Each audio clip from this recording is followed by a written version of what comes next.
మరి నడిగడ్డలో మరి బంగ్లా రాజకీయాలను పూర్తిగా బంగ్లా రాజకీయాలకు తెర దించాలని ఈరోజు మరి పెద్దలు గౌరవనీయులు తెలంగాణ తొలి ముఖ్యమంత్రి తెలంగాణ కోసం అనుక్షణం తపించే ఒక గొప్ప నాయకులు కేసీఆర్ గారి ఆశీర్వాదంతో కేటీఆర్ గారి ఆశీర్వాదంతో ఈరోజు మన నడిగడ్డ పులిబిడ్డ మరి బాసు హనుమంతనాయుడు గారు ఈరోజు మరి ఒక జన ప్రవాహాన్ని ఒక సునామీలాగా ఈరోజు నడిగడ్డ నుండి మరి కృష్ణానది దాటి తుంగభద్ర తీరం నుండి కృష్ణానది దాటి ఈరోజు మూసీ నది తీరం దాకా వచ్చిన మీ అందరికి కూడా మరొకసారి హృదయపూర్వక ధన్యవాదాలు తెలుపుతున్నా మిత్రులారా నేను మరి కేటీఆర్ గారు నేను పార్లమెంట్ ఎలక్షన్లలో బీఆర్ఎస్ పార్టీ ప్రచారం కోసం గద్వాల వచ్చినప్పుడు గద్వాల్లో రకరకాల మండలాల్లో తిరిగినప్పుడు బ్రదర్స్ కూర్చోండి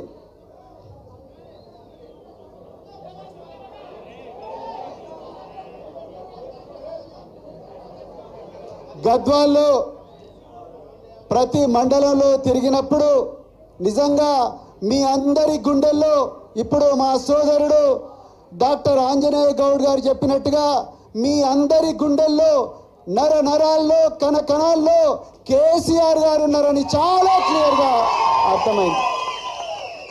నేను కేటీఆర్ గారు ఆ రోజు హెలికాప్టర్లో మరి అచ్చంపేట నుండి గద్వాలకు వచ్చినప్పుడు గద్వాల పట్టణంలో ఆ రోజు నడిగడ్డ ప్రజలు కొదమ సింహాలలాగా మరి గద్వాల మొత్తం కూడా మరి ర్యాలీ తీసి గుండెల నిండా కేసీఆర్ గారి పట్ల ఉన్న కృతజ్ఞతా భావాన్ని చాటుకున్నారు.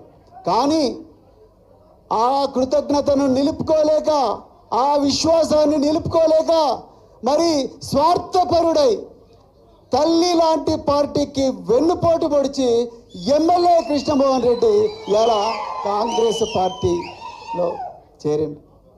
నేను ఇప్పటికి కూడా చెప్తున్నా, కాంగ్రెస్ పార్టీ ఒక అబద్ధం, బీఆర్ఎస్ పార్టీ ఒక నిజం, నిప్పు లాంటి నిజం.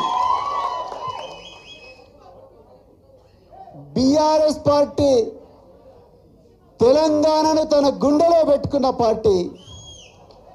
కాంగ్రెస్ పార్టీ తెలంగాణ గుండెల్లో గుణపం దించిన పార్టీ కాంగ్రెస్ పార్టీ. మరి అలా ఏ ముఖం పెట్టుకొని కాంగ్రెస్ పార్టీకి పోయినావు కృష్ణమోహన్ రెడ్డి?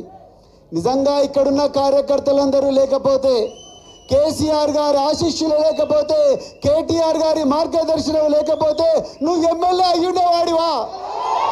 అయ్యుండేవాడా? కానీ ఈరోజు మీరందరూ కూడా ఈరోజు ఇంత పెద్ద ఎత్తున వచ్చి మరి పార్టీ ఆశీర్వదించిన బాసు హనుమంతనాయుడు వెనుక నడవడానికి సిద్ధంగా ఉన్నారంటేనే గద్వాల టౌన్లో బంగ్లా కూలిపోవడం మొదలుపెట్టింది మిత్రులారా. ఆ బంగ్లాలకు బీటలు వారడం మొదలుపెట్టినాయి. బంగ్లా రాజకీయాలకు చరవ గీతం ఇలా తెలంగాణ భవన్లో మరి పడుతుందని చెప్తూ మరి ఇంత చక్కటి అవకాశం ఇచ్చిన మరి కేటీఆర్ గారికి మరొక్కసారి హృదయపూర్వక ధన్యవాదాలు చెప్తూ, జై తెలంగాణ, జై కేసీఆర్, జై కేటీఆర్.